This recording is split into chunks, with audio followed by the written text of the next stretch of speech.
इसरो ने चांद के चारों तरफ चंद्रयान 3 के सभी ऑर्बिट पूरे कर लिए हैं। आखिरी वाला ऑर्बिट मैन्यूवर 16 अगस्त 2023 को किया गया। चंद्रयान 3 अभी 153 किलोमीटर इंटू 163 किलोमीटर की ऑर्बिट में है। जब लॉन्चिंग हुई थी उसके बाद हुए प्रेस कॉन्फ्रेंस में इसरो के प्रमुख डॉक्टर एस सोमनाथ ने कहा था कि चंद्रयान 3 को 100 किलोमीटर वाली गोलाकार ऑर्बिट में लाएंगे।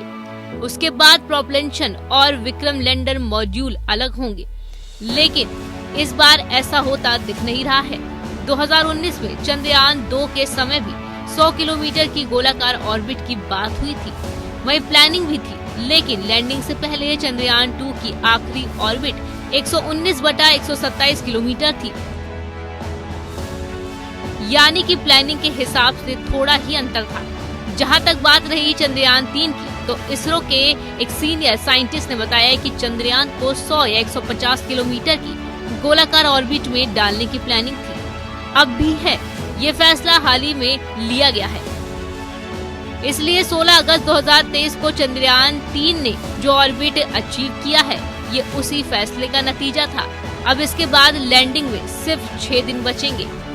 वहीं 17 अगस्त को इसरो ने दोपहर 1 बजे प्रोपल्शन और लैंडर मॉड्यूल को अलग करने का ऑपरेशन पूरा किया, लेकिन इसके बाद विक्रम लैंडर गोलाकार ऑर्बिट में नहीं घूमा, वह फिर से अंडाकार ऑर्बिट में ही घूमता रहा।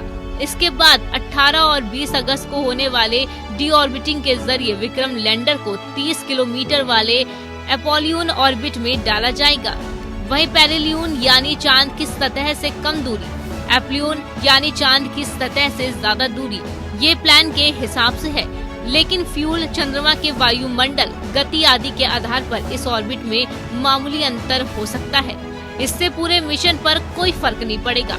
हालांकि एक बार जब 30 किलोमीटर गुना 100 किलोमीटर की ऑर्बिट मिल जाती है, तब इसरो के लिए सबसे कठिन चरण शुरू होगा, यानी सॉफ्ट लैंडिंग।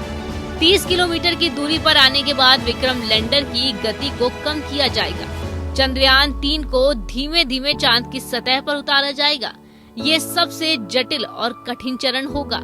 जब तक इसरो आगे की प्लानिंग को लेकर कोई बयान नहीं देता है, तब तक आज के मॉड्यूल सेपरेशन पर ध्यान देते हैं।